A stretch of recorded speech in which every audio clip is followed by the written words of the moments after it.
disruptor style for the most part. You know, he's really good at it. He excels at it. Does he continue with it? Or like you said, does he go try something a little different and expect MaSa to think that it's going to be the same thing? Well, there's only one way to find out, Tempo, as we are going to be starting down here in the bottom right-hand corner of the map. Your former Kings of the North champion looking for a third victory. Give it up for Team Elevate's MaSa. That boy. And in the top left-hand corner, bringing it back, representing Root Gaming as well as North Dakota, it is puCK. You know, technically, Tempo, Canada is further north than North Dakota. Is it? It is. Does that give Elevate MaSa the advantage? So I was going to say, is Canada North Dakota? North Dakota? I don't know. I was just wondering. I've never been to North Dakota before. You know, puCK was actually pretty convinced. He said, you know, North is in the name of North Dakota. Yeah. Gives them a nice edge. Kings of the North Dakota. Yeah. Kings of the North Dakota. Our sequel event, our sister event. Yeah. Taking place a little bit to the south, but 2025. Hey, make it happen. Make it happen. I wonder what the North Dakota scene is like. You know, I'm sure that puCK is the best North Dakotan player. Probably. I'm not going to lie. Midwest for North America. A little bit less active in StarCraft. Yeah. So here we are, though, on Apotheosis. Want to emphasize how important this is for both of them. puCK getting that boost of confidence here from that last game. Because he did basically... Whoa.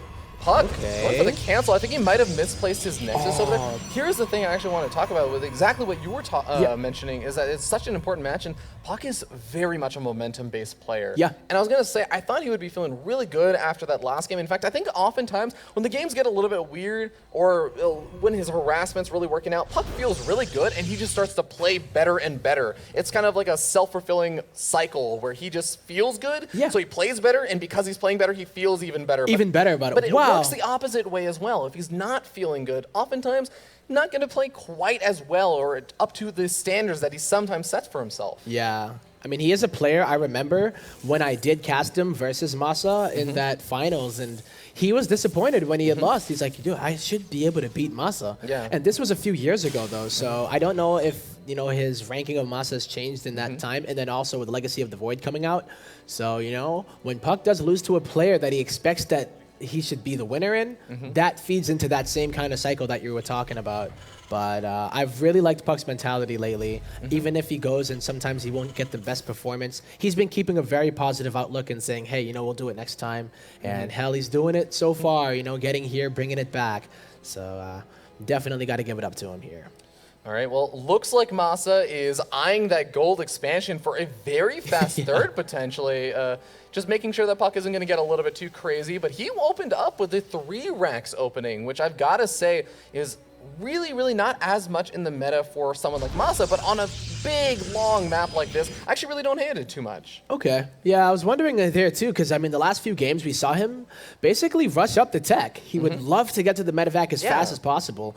And on a map like this, it's probably not going to be expected, especially because he had opened up like that before. So rather than hitting puCK with the tech-heavy units, he's just going to hit with sheer amounts of units, and that's going to be coming from the barracks, delaying that factory for so long. I don't even believe he started it, because he did go for stim as well as a tech lab and an engineering bay. Yeah, I was going to say, when you go for those extra barracks, you get up a much faster stim, which could catch a player like puCK off guard, because puCK oftentimes does also start to play it out a little bit greedier to try and get up that disruptor tech a little bit faster. But here we go. Marines trying to focus right down and kill off one worker.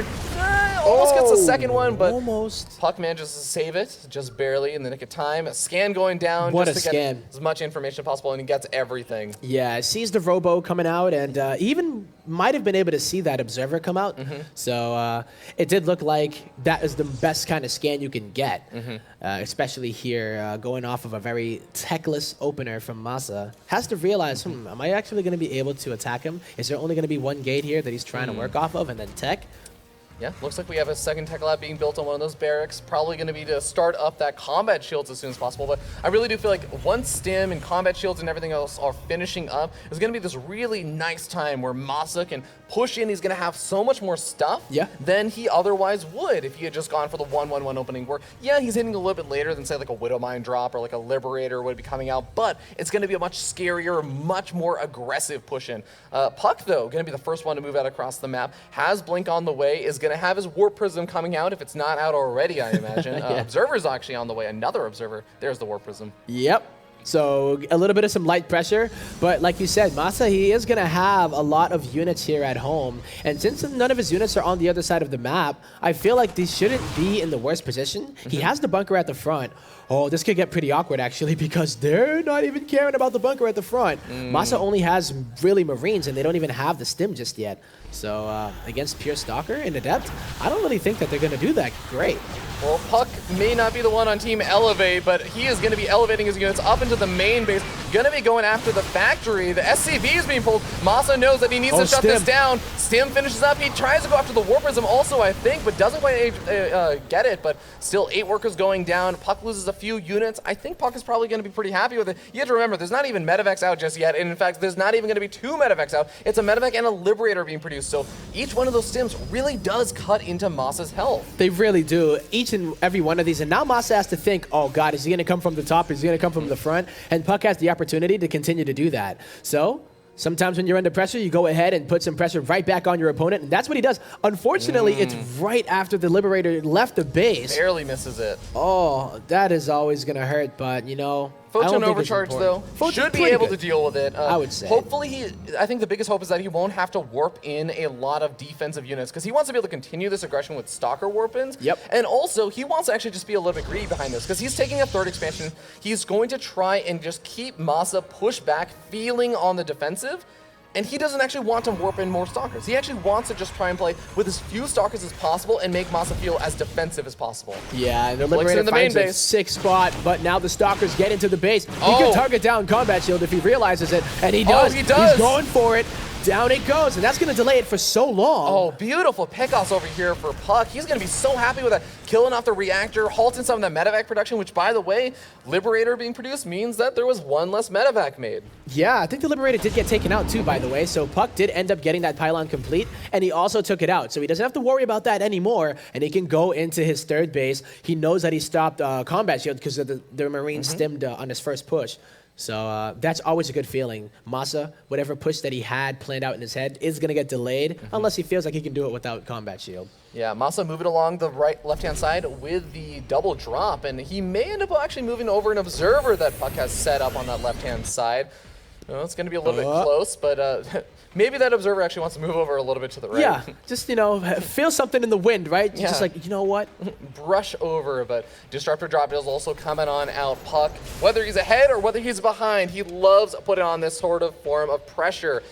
3rd expansion also going to be going up right now for puCK. We'll see. It looks like the Observer is not going to spot out the double drop. He may be in the dark about this. Disruptor, very quick reaction from puCK. Actually does get a shot off. Kills off a couple of units, but is he going to be prepared in the main base? Photon Overcharge is going to be available, and the Moisture Core is in the perfect spot. Yep, and the Stalkers can blink as well. They're going to target down the Medivacs, perhaps, and they do. You came to the wrong neighborhood, MaSa. Yep. This is puCK down, and wow, he's going to take out every one of those units, and he lost a few of the Stalkers, but I mean, killing the 2 Medivacs as well, perfectly fine by me. His Disruptor count, it's going to soften not necessarily. A couple of workers may end up falling as well. The Warp Prism, low in health, got to be so careful. It's got a very valuable unit inside. puCK. The Medivac, MaSa is going to come in for the snipe off. Interception! Down it goes! Really nice pick off from MaSa. He's going to feel good about that. Good to get revenge, you know? It's like, nobody touches my SCVs. You know, you talk about that mental stability. That's how MaSa sounds when his SCVs get messed around with. Nobody touches his SCVs. Yeah. But all right. That was amazing, right? Gold expansion being taken right now. MaSa finally establishing that 3rd expansion so much later than puCK. And even though the gold expansion is going to give him that extra income, it also has less lifeline sustainability. It just mines out so much faster, but it's also a much more vulnerable target. The Stalkers from the low ground can easily pick away at those SCVs that are mining if puCK decides to go for that, but he's going to be charging at the front. Observer actually in the mix, and it looks like MaSa wants to snipe it off, but puCK is not going to let that happen. Whoa. Oh, nice pickoff, killing off some of the Marauders at the front. MaSa's army just doesn't look that scary right now. It really doesn't, and I don't know why, or if he has a drop somewhere else, but there they come, you know, it's just not that much. His upgrade is only on 1-0, but honestly, puCK, I believe, is only on 1-0 too, so there's no real big upgrade advantage for either one of these players. This is the style that puCK likes to do. Disruptors are going to be able to take out Widow Mines even without detection, and I mean, do you think this is just going to work out against MaSa right now, who... You know what? puCK is very much touted as the best player, possibly in the foreign scene, but definitely in North America at this Blink Stalker Disruptor style. Yeah. And he was actually shown multiple times throughout this series. This is what we were talking about. So many of those little micro engagements where we were even joking about how the Stalkers, half the Stalkers are sitting off just watching the drop versus drop micro. That's where that kind of confidence plays such an enormous impact. Because when you go into this and it's going to be a micro battle, this is where it matters. Yes, so important right now. The Liberators are out trying to at least outzone the Disruptors, but honestly, can you really do that? I really don't think so, but yeah, he's getting the Liberator range upgrade because it's so important. When you start to get that Liberator count out, it allows it so that you can position your Liberators, and then the Stalkers can't really blink in. So definitely on the right path, but puCK, he's starting to climb ahead in that supply. Yeah, and where is that Warp Prism? Because I feel like if he actually remade the Warp Prism, he could actually use this as an opportunity. Moving to the main base. Oh my god, Disruptor shot! Getting a decent chunk of the Marines, pushing MaSa back once again. And even though MaSa's Liberators are doing a great job zoning out puCK from really pushing further in, puCK is just picking away at MaSa. This is what puCK does best. He's taking a 4th expansion behind this. This is the most important thing. puCK has a transition point. Exactly. He's going to transition into more Blink Stalkers and Disruptors. He's going to transition into a bigger and better army. Yes, off of a better economy, and he's taking all of the blue bases, right? So he wants the longevity on those bases. Then maybe he'll take the gold at some point when he really wants to, but he never really needs to. He doesn't need to expose himself, and he's playing so cost efficiently. Even if you look at the units lost, resources lost for MaSa is just starting to climb and climb, while basically puCK's is staying the same. Maybe one Stalker gets killed every once in a while, but honest to God, I just don't know how MaSa's supposed to do this until, yes, that Liberator range is done, and no longer can puCK trade as cost efficiently as he has been. puCK moving along this left-hand side, he finally identified that, you know what, I can actually just deny somebody over here, but loses the Observer to the missile turret. MaSa with a cheeky missile turret. Yeah. It's going to deny that high ground vision. The Warp Prism could try and get involved in the fight, but you got to be so careful, especially with so many Liberators. Even if they don't do a lot of damage to a Warp Prism, they will eventually kill it off. Look at how many circles are here. Oh boy. Out of control. I think MaSa's favorite class was Geometry. puCK trying to blink past the Liberator zones, but still taking a lot of damage on the retreat on out. Still going to try and find some other angles. Could even kill some of the supply depots with these Disruptors, actually. Oh! He's like trying to kill the Liberation zones with Disruptor shots. He's like, why won't you go away? Pause, please. And yeah, we're going to pause the game real quick. So let's see what it is. Very intense situation that we do have. No, I'm just keeping it quiet. I wasn't sure if they were going to take their headphones off or anything, but... Don't want to reveal too much. We don't want to talk about the carrier transition that's coming out from MaSa. You got to be from MaSa, yeah. It's going to be a brood lord. Neural-parasited some of the carriers. So here we go back to where we were. And speaking of transitions, puCK is deciding to go into Stargate. Nice, making sure that the Stalkers do make it safely. But MaSa, so cool how he only sends over a few of those units in order to try to pick off some of those Disruptors. He's transitioning into a Stargate. He does not actually have the fleet peeking out just yet, but I assume that's what he's going to want to do, right? Whenever it gets to that many Liberators, for can you Tempest, really stay on you really do Stalker? want the Tempest, yeah. And that's one of the interesting things, because I think a lot of Pros players have different viewpoints on when is the appropriate time to transition. Honestly, I would say puCK has had multiple opportunities to do so, and he finally does throw down that Stargate, but here we go. Big drop coming in, and I don't think that puCK actually has that much back at home. Already losing 4 workers. Photon Cannon's not going to be able to really put up with this kind of aggression, and the expansion is getting focused far down. puCK is on an all-out retreat back home, but he's not going to come back in time to save this 3rd expansion. The big question is, will he come back in time to actually save any other bases, and is MaSa going to be able to get set up over at that bottom left-hand side base? This is the big play. He's going to try and pull puCK into the top right and go to the bottom left. Holy Liberators, Batman. That is so many Liberators coming through, and puCK is really only on Blink Stalkers. He's going to zone him out. He's not even good. He's going to just zone out this area and move in with the bio at that expansion. I don't even think that he's going to try and use the Liberators to take out the probes. But the free Disruptors at the front. This is the worst spot for them to be at right now. puCK cannot fight here. The Disruptor's going down before they can get many shots off. A couple of the shots do go off. MaSa losing some of the bio, but at the end of the day, MaSa has given himself an opportunity to move into that expansion, or maybe even move into the main base. puCK is moving across the map. Is he willing to take this into a base trade? I just don't know if he's going to be able to do it, because he's committed. He's committed, yeah. There's no way. Is MaSa really going to go across the map to try to defend it? I don't think so. It just might be that base trade that we were thinking that might be. This is it, yeah. There is no faltering in either of the players' movements. They are both committed to this. MaSa sends back a few units, but he knows He's going to get the damage done. puCK is all in on this. He's going to make this work. And he's actually doing a lot of damage right now, but the Liberators, where they siege up, how much damage they can do is so important. A Phoenix being made is actually incredibly important because if this does go to lift it off buildings, puCK has a backup plan. He's already hiding bases, but guess what? MaSa is so close to finding that base. Yep, and MaSa did come home with the Liberators, and look at the Liberation zones. He can never break into that. How do you break that? You cannot. And maybe somehow puCK can move in along the right-hand side. Disruptor trying to get some shots up, but MaSa is paying attention. He is being so cost-effective with the units, as cost-effective as he can be. And if he takes out this base over here in the third expansion, that's all of puCK's mining right now. But until puCK gets up those hidden expansions, Dark Templar coming in the mix. Guess what? Yeah. MaSa does not have that many scans available. No, he lost one of those orbital commands, and even that other base at this fourth location, I believe it is a planetary. Yeah, so it's a planetary fortress. He's only working off of 2 orbitals at the moment. This We're gonna need that repair, but how do you repair against this many Stalkers, Tampa? You just don't. No, not at all. And he's supply blocked at the moment too. So that losing that planetary is gonna supply block him even more. He did have a few of those depots on the way, but I kept thinking that puCK was gonna be in a really weird position when MaSa did go home to secure it. But puCK was able to go out, take out the other bases, and now MaSa, he's not really mining. I believe he only has the natural mineral patches that he's mining from. 3 mineral patches, definitely not enough.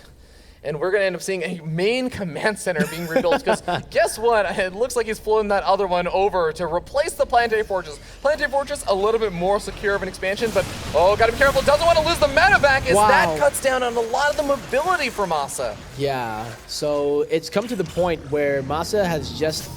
Oh my. He says, you keep killing my bio with these disruptors, so what is not going to be a target of the disruptors? It seems to be those Liberators. And I don't think puCK has the answer to that many Liberators that have the range. You know, it's the big difference, though, that I would say.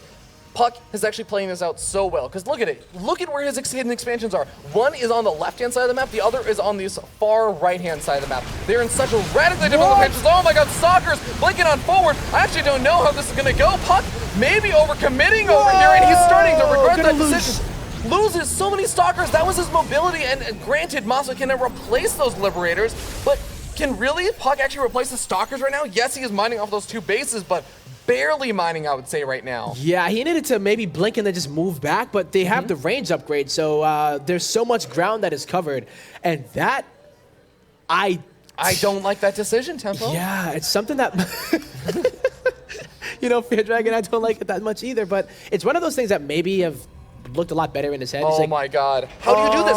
How do you deal with this now? If somehow those Stalkers are still alive, you can intercept those Liberators, you keep them at home, but now Liberators can just deny 100% of the mining right now for puCK. He killed off both of the expansions, or at least denies mining on that left-hand expansion. puCK is going to try and move in over here, gonna kill off the missile turrets. That's a good decision. Actually, if it kills off all of the orbital commands, Tempo, there's going to be 0 scans available. Doesn't matter if you have Liberators if they cannot attack the DTs. Wow, so I was gonna say he's gonna need like... Wait, is that becoming an okay, that's becoming an orbital, not a planetary fortress. Yeah, there are no more planetary fortresses now. It's basically all orbitals. He realizes now he has such a dominating force in the sky. Oh, puCK. And gosh.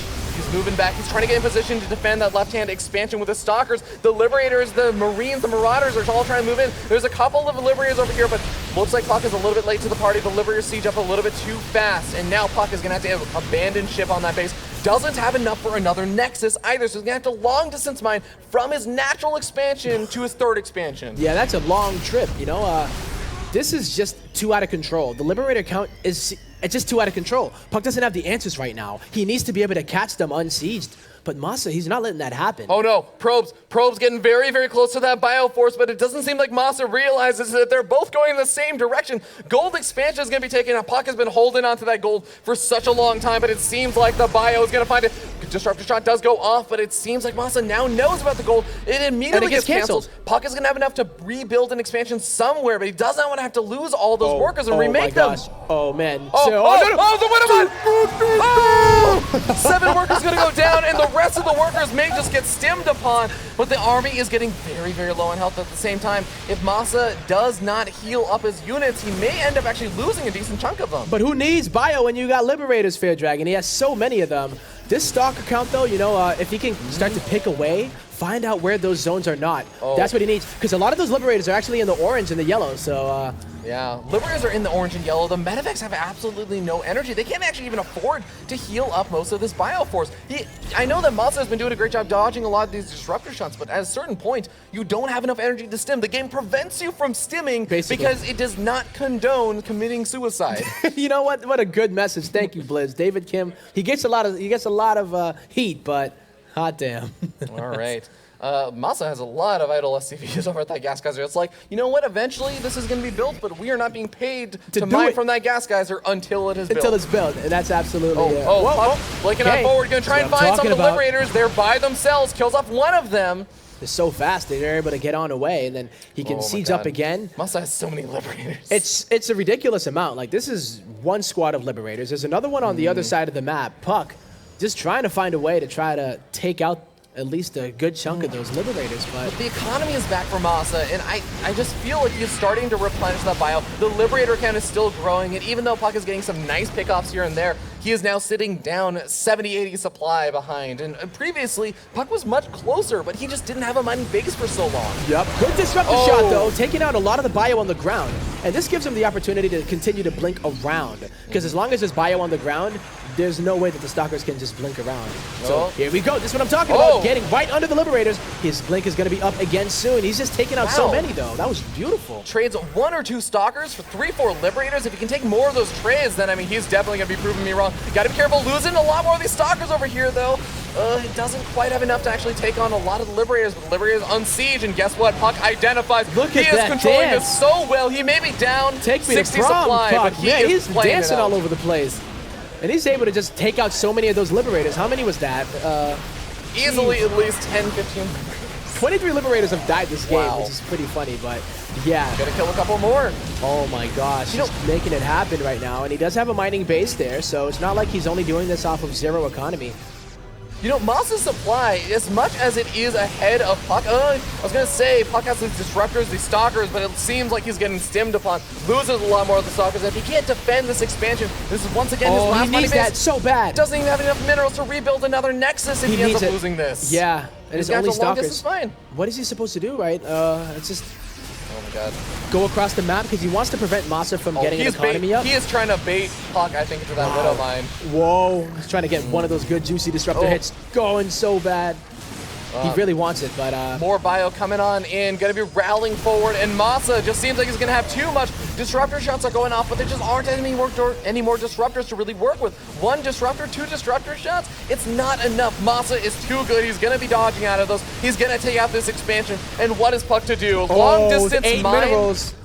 Now, yeah, long distance mine from the gold may be his best bet. Makes a DT here, but MaSa has more than enough bases on the south side of the map. Has not even really been touched this whole time, right? So all of these trades have been happening while MaSa has been expanding on the south side of the map. And even though he does not have a ridiculous SCV count, I mean, if you put it in perspective, 44 workers to 14, being actually able to mine 6 splits there from MaSa, by the way. Really nice splits. Really not slacking off. Like, he knows that he's in a pretty decent spot, but yeah, continuing to just make sure that nothing is going to stop him from moving on to those semifinal rounds. This Phoenix has full energy. He hasn't done anything. He's like, yo, when's the base trade happening, yo? Yeah, I'm ready to take out that command center that's left off into the corner, right? Yeah. But, I mean, MaSa is actually playing this out really smart, too, because he's just got Marines roaming around the map. He's like, you know what, Puck, you're not hiding any more expansions. I'm not letting you come back into this game. A lot of workers end up going down just because the Bioforce for MaSa is pushing on forward. There's a DT there. There is a DT, but there was a DT there. There was a DT. Photon Overcharge is not going to be saving him either. And Disruptor shots been pretty good. Oh, my God. I hope you had your 3D glasses on for that one, folks. GG. GG. MaSa. I got my 2G glasses on. That's what I got. As he takes it. 2-1. Moves on to the winner's semifinals. Is going to be facing off versus the winner of that last series. Yeah, Kelazor. Very comfortably. Yeah, Kelazor going to be facing off in a TVT. He's got a bit of games to study from that last TVT that Kelazor just played versus Poke Bunny 2. True. If it goes to Descent Station. Oh, I hope it goes to Descent Station. That would be awesome. So, wow, what a series, though. Puck is going to fall to MaSa, so the King is going to stay on top for now. Not in danger of elimination just yet, but Puck is. Yeah, you know? puCK going to that loser's bracket. The last remaining Protoss in the tournament is not out of it just yet, and he does have a good shot fighting out in that loser's bracket, but has to play almost double the number of games. It's a much longer run, and it's a frustrating run. You never actually feel too good after that happens. You actually oftentimes will just not necessarily play as well as you were in the winner's bracket. Especially in this tournament, like it's the round of 8 losers bracket. This isn't some qualifier online where it's like, oh, the losers bracket are a bunch of no-name people that got knocked out, you know, in the first round.